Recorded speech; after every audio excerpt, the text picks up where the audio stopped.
los grupos, las interacciones entre compañeros y las relaciones de amistad en la infancia y en la adolescencia. El objetivo principal dentro de este capítulo consiste en analizar las relaciones sociales que se dan en los niños y adolescentes con sus iguales. Y para esto es muy importante tomar en cuenta algunos factores que se dan dentro de las relaciones familiares, como lo es el estilo de apego, las creencias de los padres y el estilo educativo, que son los que contribuyen a que niños y niñas adquieran la competencia social necesaria para poder relacionarse con los demás de manera positiva. Lograr una buena relación social con sus amigos le permite satisfacer una de las necesidades emocionales básicas del ser humano, como lo es la de sentirse aceptado por sus compañeros, incorporado en un grupo y relacionado afectivamente por las relaciones de amistad. La importancia de las relaciones sociales se pone de manifiesto, por un lado, si se considera que la interacción social se da a una edad cada vez más temprana. Un ejemplo sería aquí cuando hay madres solteras que no tienen con quién dejar a sus hijos y optan por ingresar a estos niños a las guarderías, en donde claramente se va a notar el comienzo de la interacción social. Otra también se debe a la capacidad del sistema educativo para incorporar a los niños a la escolarización a una edad cada vez más temprana. Un grupo de iguales le permiten al niño conocerse de mejor manera, ya que dentro de este grupo va a poder relacionarse con los demás, va a poder compararse y crear su propio concepto de autoeficacia. Dentro de un grupo van apareciendo normas y conductas a las que cada integrante debe regirse para pertenecer al grupo. Una vez ya establecidas todas estas normas y conductas, llega el momento de cumplirlas, pero el poder de influencia del grupo sobre el niño va a consistir o va a depender de la etapa de desarrollo en la que el niño esté y otra del tema del que se trate. Un claro ejemplo aquí sería en un grupo de adolescentes en donde los temas más sobresalientes son como por ejemplo la apariencia física, la forma de vestirse, la forma de peinarse, escoger las amistades, el estilo de música, los diferentes tipos de diversión, etc. La experiencia e interacción con los iguales le proporcionan al niño una serie de conocimientos que va a ser muy diferente a lo que le proporciona la experiencia con la familia. Algunas diferencias aquí son que mientras que en la familia la relación con los padres se caracteriza por la aceptación incondicional del niño, en el grupo aquí el niño tiene que adaptarse a conductas que le implantan las reglas del grupo. Otra también sería que la relación con los abuelos, primos, tíos, etc. son asimétricas por algunas diferencias en capacidades. En cambio, en el grupo va a haber simetría por las capacidades semejantes que estos tienen, de acuerdo a su edad y su capacidad. La comparación entre adultos y niños no es posible por la misma simetría, mientras que en el grupo de iguales aquí le ofrecen al niño la facilidad de que éste pueda compararse con los demás y así ir reajustando el concepto de sí mismo. Influencia de las relaciones familiares en la competencia social de los niños. En las relaciones familiares abordamos lo que son las relaciones educativas como las relaciones afectivas. Aquí encontramos lo que son los tipos de apego, las creencias de los padres y los estilos educativos. Pero también tenemos las interacciones que tienen los niños con sus iguales en estas edades tempranas. La familia, ser el primer contexto de interacción del niño, puede favorecer o dificultar su futura adaptación al entorno social. Las variables parentales que influyen en la competencia social de los niños son las relaciones de apego con los padres, las creencias de los padres y los estilos educativos de los padres. Las relaciones de apego con los padres. La argumentación estriba en que el niño construye su modelo mental de apego en base a la interiorización de sus experiencias con las figuras de apego, y estas experiencias influyen en sus futuras relaciones con sus iguales, tanto con los adultos como con los pares. Los niños con apego seguro es más probable que demuestren comportamientos socialmente competentes con los pares y que sean más aceptados por sus compañeros. Las creencias de los padres. Esto se refiere a las ideas, creencias o percepciones de los padres sobre el desarrollo y la educación de sus hijos. Ejercen una importante influencia junto a otras variables en la sociabilidad del niño. Los padres que consideran que tienen un papel activo en la socialización de sus hijos desde los primeros años del niño, organizan y supervisan los encuentros sociales de sus hijos con sus compañeros, ya que ellos diseñan el entorno social del niño, con quiénes y en qué momento el niño interacciona y la frecuencia de estas interacciones. Todo esto influye en la conducta social del niño y en la calidad de sus relaciones interpersonales. Los estilos educativos. Estos se relacionan con la competencia social, las habilidades sociales y la orientación de los niños hacia sus compañeros, ya que los padres fomentan en sus propias relaciones con los hijos el buen funcionamiento de las relaciones interpersonales y servir de modelos de aprendizaje adecuados para los niños.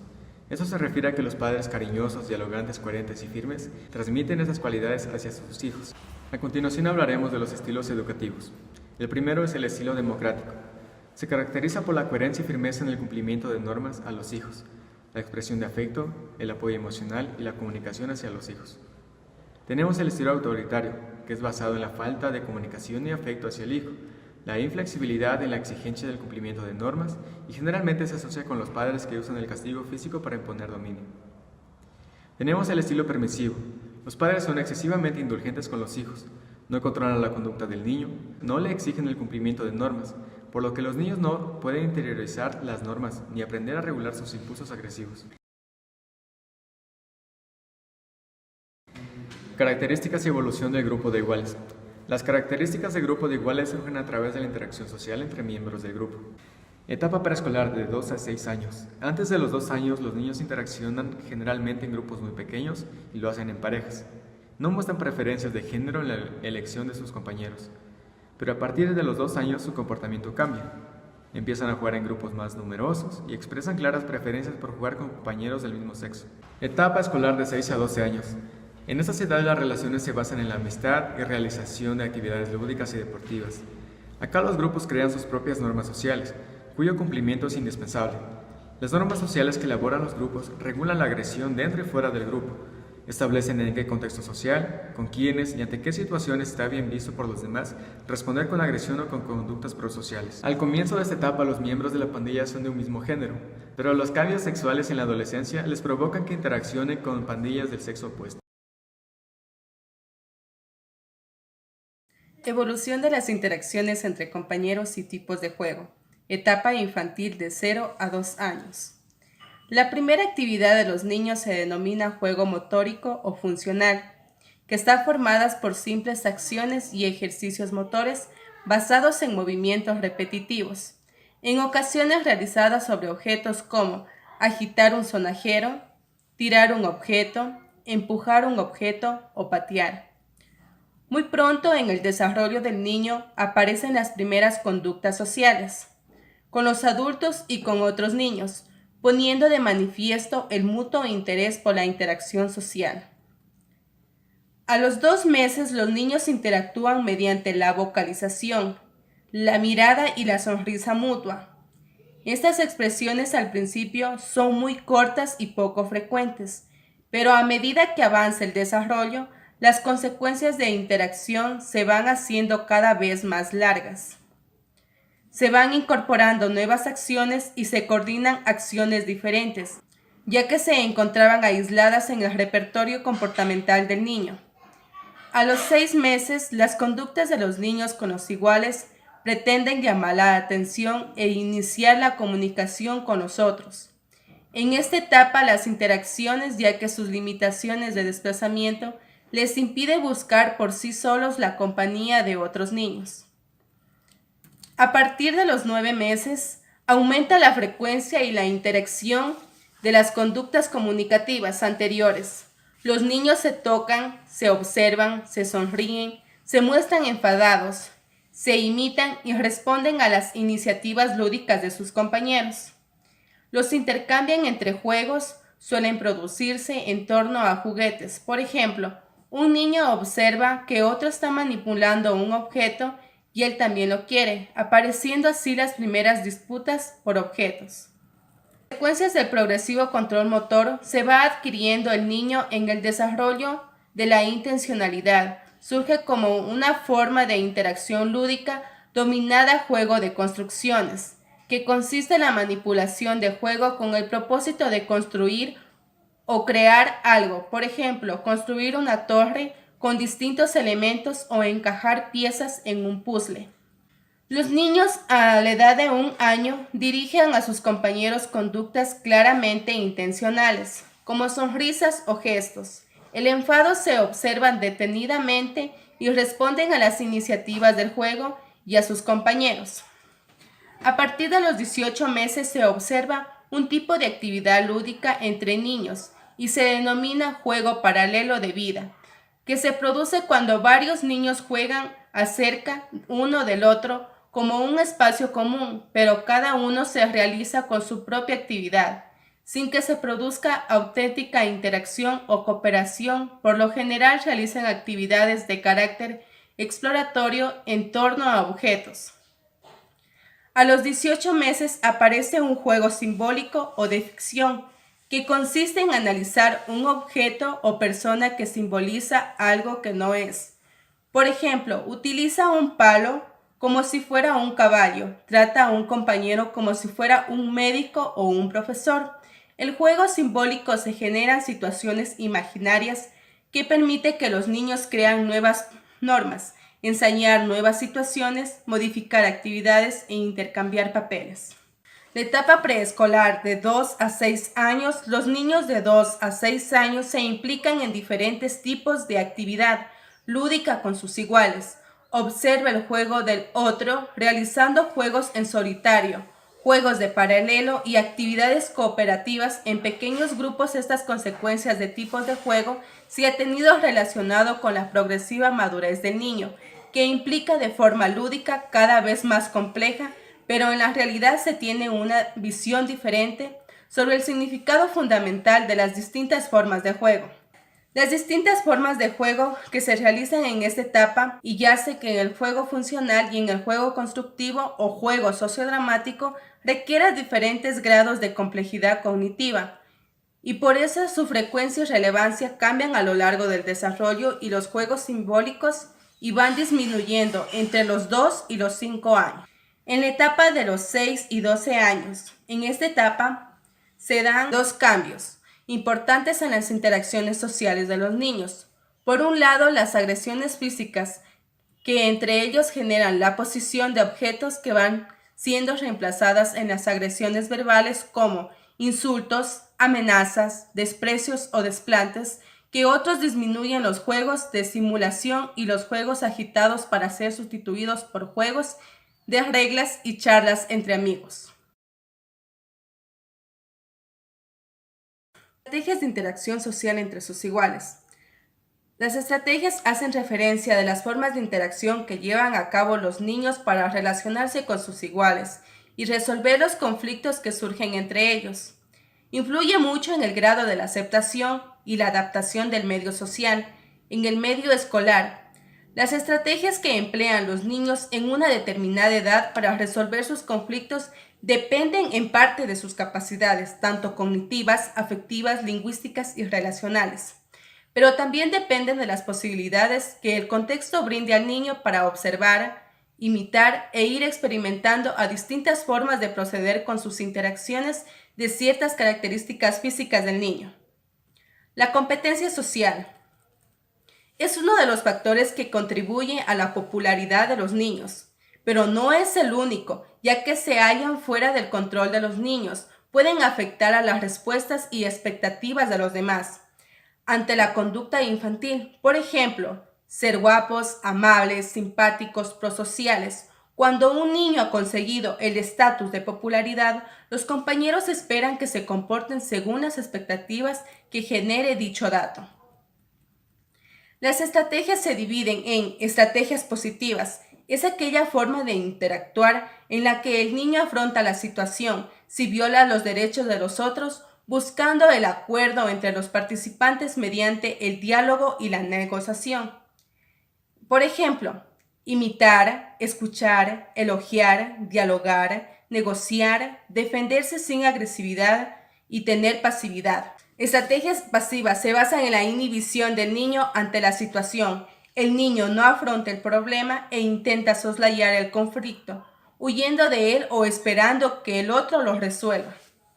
Además, carecen de recursos económicos, tanto los afectivos y conductuales. Por ejemplo, huyen de una situación, guardan silencio y lloran de impotencia. Las estrategias que se basan en recurrir a las autoridades, esas se tratan de ir a una autoridad, ya sean los padres, hermanos o maestros, Este tipo de estrategias se las puede observar a través del juego e interacciones con sus iguales. Estrategias positivas se da mediante la habilidad, la comunicación, habilidad de escuchar, responder pasivamente a las demandas, conseguir a que los demás comprendan. Estas habilidades se mantienen en las relaciones ya creadas. Los niños socialmente competentes suelen imponer estrategias. 1. Estar alerta a cualquier clave social que facilite su interacción con sus iguales. 2. Mantener una buena actitud de espera permaneciendo alrededor del grupo hasta encontrar el mejor momento para proponer su entrada. 3. Aprovechar cualquier interrupción o cambio de actividad en el grupo para proponer su incorporación. 4. Moldear su conducta. 5. Después de ser aceptado por el grupo, debe adaptarse a las actividades y satisfacer sus deseos. Los niños que poseen estas habilidades son más fácilmente aceptados por sus compañeros e incorporados a las actividades de juegos y de los grupos. En cambio, los niños con escasas habilidades sociales, cuando intentan incorporarse, sea las actividades de un grupo, ponen en marcha estrategias a las que les lleva el fracaso. Por ejemplo, proponen su incorporación del grupo en momentos menos adecuados, hacen preguntas irrelevantes para conseguir su objetivo y ya hablan sobre ellos mismos. El estatus sociométrico y sus consecuencias en la adaptación escolar y en la personalidad. Dentro de este tema se abarca las estrategias de interacción social que emplean los niños en relación con el estatus sociométrico o el grado de aceptación por parte del grupo de iguales. Porque las habilidades sociales que ponen en juego los niños en sus interacciones con los compañeros van a determinar en gran medida su aceptación o rechazo por parte del grupo. La sociometría consiste en un conjunto de técnicas para evaluar el grado de atracción o rechazo en un determinado grupo social. Por lo tanto, recoge información sobre lo que cada integrante del grupo piensa sobre el niño. Antes de aplicar cualquier técnica sociométrica, es necesario que cada integrante del grupo se conozca lo suficiente como para poder brindar información acerca de las relaciones que ellos mantienen. Algunas técnicas que son utilizadas con mayor frecuencia en contextos escolares son la de escala de clasificación, la comparación por parejas y la nominación de pares. La escala de clasificación consiste en pedir a los niños que califiquen a cada uno de sus compañeros en una escala de 1 a 5 según un criterio determinado, como por ejemplo con cuál niño le gusta jugar más. La calificación media obtenida por cada niño será el índice de su aceptación o rechazo entre los compañeros del grupo. La otra técnica de comparación por parejas consiste en presentar a cada niño los nombres de dos compañeros, en donde él tendrá que elegir con cuál le gusta jugar más y con cuál le gusta jugar menos. Esta técnica presenta la ventaja de que todos los niños son evaluados por todos sus compañeros, aunque también se presenta una dificultad que es la de tener que preguntar a cada niño sobre todas las parejas posibles, por lo que se recomienda que esta técnica sea aplicada en un grupo pequeño. La técnica de nominación de pares consiste en pedir a los niños que nombren a un cierto número de compañeros según un determinado criterio, como por ejemplo, con cuál de ellos se llevan más o con cuáles no, con cuál de ellos les gusta jugar más y con quiénes no. Esta técnica permite establecer la preferencia social del niño y el impacto social del niño en clase. Con este procedimiento se obtienen algunos resultados, como por ejemplo el de los niños populares, el de los niños controvertidos. Los niños populares. Estos niños puntúan alto tanto en preferencia como en impacto social, puesto que obtienen un gran número de nominaciones positivas y muy pocas nominaciones negativas. Son niños que cooperan, comparten, ayudan a sus compañeros. En cambio, los niños controvertidos, esos niños consiguen bastantes nominaciones positivas y negativas. Son niños con capacidad de liderazgo y con destrezas conductuales, sociales y atléticas, como los niños populares, pero a diferencia de que estos niños también se involucran en agresiones y también son prosociales. Algunas consecuencias a largo plazo del estatus de niño rechazado son que estos tienen más probabilidades de abandonar la escuela a temprana edad. Los niños rechazados tienen problemas de interacción social tanto en el aula como en el patio de recreo. Desarrollan actitudes negativas hacia el colegio y evitan ir a este siempre que puedan. Una segunda consecuencia de rechazo es que los niños que lo padecen corren el riesgo de implicarse en actitudes delictivas durante la adolescencia. Para ayudar a los niños y niñas que no cuentan con la aceptación de sus compañeros, se ha creado programas de intervención que favorezcan la competencia social y las relaciones sociales de los niños con sus iguales. La mayoría de estos programas utilizan distintas técnicas de aprendizaje como la de instrucción verbal, el refuerzo, la imitación, el juego de roles, el modelado de conductas. Todo esto es para conseguir que los niños adquieran nuevas estrategias de interacción y mejoren sus relaciones sociales. Relaciones de amistad, formación y ruptura. El concepto de amistad y los comportamientos que caracterizan esta relación cambian en las distintas etapas del desarrollo a medida que avanza el nivel cognitivo de los sujetos y sus experiencias relacionales con compañeros y amigos. La amistad para adolescentes y adultos es una relación que se construye voluntariamente entre dos personas y que implica la creación de un vínculo afectivo entre ellos, el conocimiento mutuo de la personalidad y gustos del amigo y unas expectativas de reciprocidad respecto a los valores esenciales de la relación, como es la lealtad, la confianza y sinceridad. Un tipo de comunicación intensa, íntima, sincera y directa. Estas características hacen que las amistades sean experiencias muy valoradas y gratificantes en la vida de las personas. Evolución de las amistades. La relación de amistad van evolucionando a lo largo del ciclo vital. Cambia el significado de la amistad, los sentimientos hacia los amigos, lo que se piensa, espera y exige de los amigos, la forma de expresar la amistad y las variables que condicionan en cada etapa de la vida que tengamos o no amigos. Estos cambios y las principales características de las amistades infantiles y adolescentes son: A. Primera infancia de 0 a 2 años. Desde los 3 meses de edad, los niños se comportan de forma diferente con las personas conocidas que con desconocidas. A esta edad, los niños inician más juegos, digieren más afecto positivo y se implican en interacciones más complejas cuando tratan con niños conocidos que con desconocidos. B.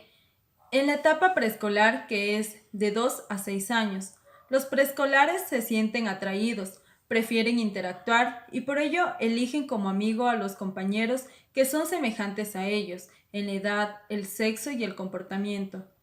Desde los 3 años se observa que los niños se entienden mejor con niños desconocidos del mismo sexo que con los del sexo opuesto, y en consecuencia establecen amistades con más probabilidad con niños de su mismo sexo que con los del contrario. En este sentido, las influencias culturales desempeñan un papel central en la configuración y el mantenimiento del modelo de segregación sexual. Incluso antes de que los niños ingresen a preescolares, los padres suelen buscar para sus hijos compañeros de juego del mismo sexo y estimular las actividades adecuadas al sexo de su hijo. Una vez formada la amistad, esta se mantiene, reafirma mediante la realización de actividades lúdicas, conjuntas y en el intercambio de conductas sociales, como por ejemplo, dejar los juguetes o regalar golosinas.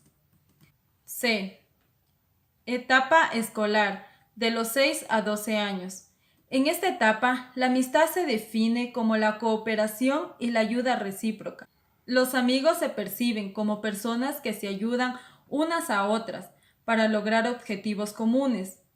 El avance de la capacidad para poner el punto de vista de los otros conceden al niño la posibilidad de analizar, comprender y apreciar no solo las conductas manifiestas de los otros, sino también las intenciones, los sentimientos y los motivos que les mueven, así como comprender que puedan ser distintos a los suyos. Esta descentración cognitiva permite al niño entender las relaciones basándose en la reciprocidad. Yo evalúo cómo se portan mis amigos conmigo, pero ellos también evalúan mi comportamiento hacia ellos. La posibilidad cognitiva a realizar evaluaciones recíprocas confiere un nuevo carácter a las relaciones de amistad que consiste básicamente en concebir como pilares de la amistad, la confianza mutua y la ayuda recíproca.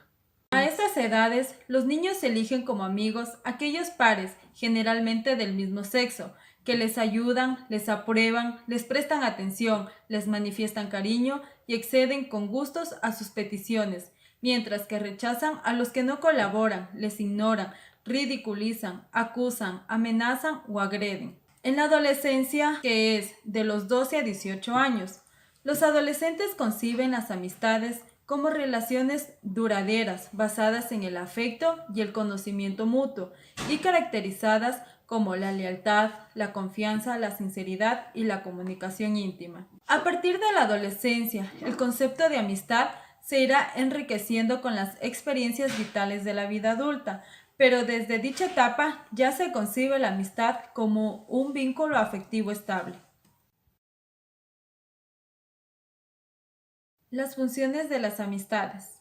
Las amistades infantiles cumplen importantes funciones en el desarrollo afectivo y social de los niños, porque les permiten adquirir experiencias emocionales y sentimientos que son específicos de esta relación, como sentirse querido y aceptado por los amigos, sentir el afecto y el apoyo emocional de los amigos. Los amigos constituyen una parte muy importante y afectivamente significativa de la red social del niño, por lo que pueden compensar al menos en parte la existencia de posibles problemas en otras relaciones. Tener un amigo íntimo puede aportar compañía, comprensión y apoyo emocional, como cuando han tenido problemas familiares. Relaciones de amistad constituyen uno de los contextos sociales más adecuados para que los niños tengan la oportunidad de experimentar la agresividad y aprendan a controlar sus impulsos agresivos, porque se da de entre individuos cuyas habilidades significativas y sociales son comparables y además les une el afecto mutuo. Amigos es un hecho muy valorado socialmente, por lo que es probable que los niños y niñas se sientan satisfechos y orgullosos de que otros niños y niñas se valoren y se elijan como amigos, mejorando así su propia imagen y su autoestima. Las relaciones de amistad estimulan el desarrollo cognitivo y especialmente la capacidad de toma de perspectiva social, porque el niño tiende a ponerse en el punto de vista del amigo para comprender sus pensamientos, sentimientos, deseos e intenciones. El estilo autoritario que los padres de Rosario le brindaron, además los abusos que recibió por parte de su padrastro, provocó que ella desarrollara un estilo de apego inseguro evitativo, ya que, al desarrollar expectativas de rechazo familiar, ella generalizó estos pensamientos y empezó a ver a sus iguales como amenazantes y hostiles, lo que le llevaba a reaccionar agresivamente con sus iguales. Como nos dice la teoría, los hijos de padres autoritarios tienden a utilizar estrategias de dominio para imponer su opinión, tal como lo hacía Rosario. Las relaciones de amistad van evolucionando a lo largo del ciclo vital, y en la adolescencia conciben a sus amistades como relaciones duraderas, basadas en la lealtad, en el afecto y en el conocimiento mutuo, como es el caso de Rosario y Antonio. La amistad permite al niño desarrollar sentimientos como el de sentirse querido, y además permite experimentar la intimidad de la comunicación. Las estrategias de interacción social hacen referencia a las formas de interacción que llevan a cabo los niños para relacionarse con sus iguales y resolver los conflictos que surgen entre ellos. Estas dependen de las capacidades cognitivas, afectivas, lingüísticas y relacionales, pero también dependen de las posibilidades que el contexto brinda al niño para observar, imitar e ir experimentando distintas formas de proceder. En el caso de Rosario, aprende por imitación, teniendo a su hermano Jun F. como un modelo a seguir. Las estrategias de interacción que Rosario llevaba a cabo eran agresivas, ya que ella recurría a actividades delictivas para poner fin a sus conflictos.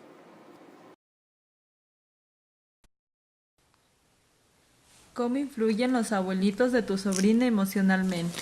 Bueno, lo que influyen los abuelitos de mi sobrina es especialmente que la sobreprotegen y que le cuidan mucho en lo que ella hace, y más encima son muy protectores, como digamos, también por la situación que hemos pasado últimamente. ellos han considerado que la situación debe ser más rígida para ella y no obligarle mucho a las cosas de aquí de casa. Ya. ¿Cómo es su comportamiento ante un problema? Bueno, mi sobrina ha tomado los problemas que pocos de ellos he visto. Ella ha tomado con mucha tranquilidad y además ha tomado con pasividad, pero pocas de las veces que también observo a ella se guarda para sí sola sus cosas, para sí sola ya se encierra también en su cuarto o también llora silenciosamente. Ya. ¿Con qué familiar es con el que más se lleva? Bueno, para mi parecer se lleva mejor con mi mamá, con su hermana. Ya. ¿Cómo es tu relación con ella? Bueno, para mi relación con ella para mi parecer es buena, aunque yo sí le exijo mucho, le exijo en las situaciones de aquí de casa. Ya. ¿Qué actitudes tomas cuando ella se enoja contigo? La verdad, mis actitudes son negativas, no son positivas. Ya. ¿Cuál crees que es el motivo de su mal comportamiento o agresión que a veces ella tiene? Por la sobreprotección que le dan mis padres a ella. ¿Por qué te enojas o qué es lo que te enoja de ella? Cuando no cumplen las actividades que le ordenamos. ¿Cómo es la relación con su hermana menor? Es muy buena, ¿Se llevan bien? sí, se llevan bien. Ya. ¿Qué opinas tú de la violencia? Bueno, para mi parecer la violencia es algo negativo, en la cual no te lleva a ningún lado si tú agredes a una persona y para mi parecer eso ahí es muy, muy malo. Ya. ¿Ella obedece o cumple con sus obligaciones sin que le estén mandando a cada rato? No, no lo hace. Hay que repetirle 1, 2, 3, 4, 5 veces. A veces hay que esperar casi todo el día y al final del día lo realiza y con mala manera. ¿Y tu abuelita la regaña cuando ella no hace caso? No. ¿No? Ya. ¿Cuáles son las actitudes que te molesta de ella y por qué? Bueno, las actitudes de ella es un quemi importismo. Bueno, si es que me mandan a hacer, pues no lo hago y ya, no lo hago y no pasa nada. Yo sé que mi abuelita va a venir y le va a regañar a la persona que la ha mandado a hacer y no sucede nada. Y no, y al final, como mencioné, no cumple la actividad que se le manda y la actitud de ella es todo negativo.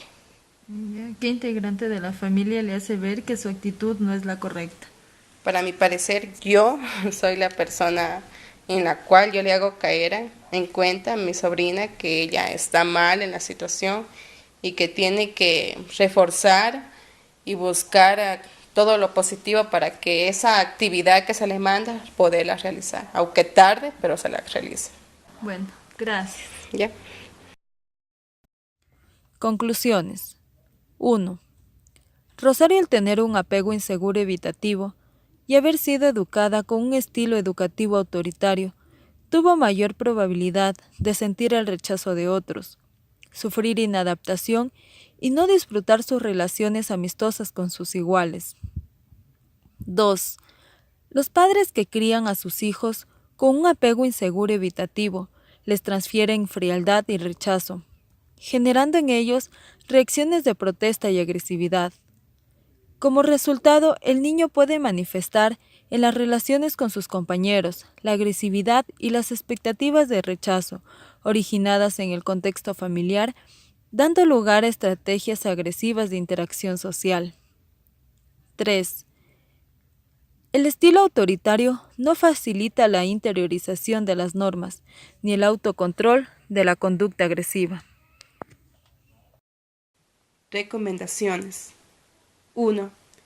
En la actualidad se tiene mucho más conocimiento sobre la influencia que tienen las relaciones familiares en la futura interacción y competencias sociales de los niños, además sobre cómo éstas se influyen mutuamente, por lo que es deber de la comunidad, de las familias y de los docentes detectar alguna anomalía en el desarrollo e interacción del niño, con el objetivo de remitir o intervenir con programas orientados a mejorar las capacidades relacionales de los niños y de mejorar las estrategias de orientación social que ellos tienen frente a sus iguales.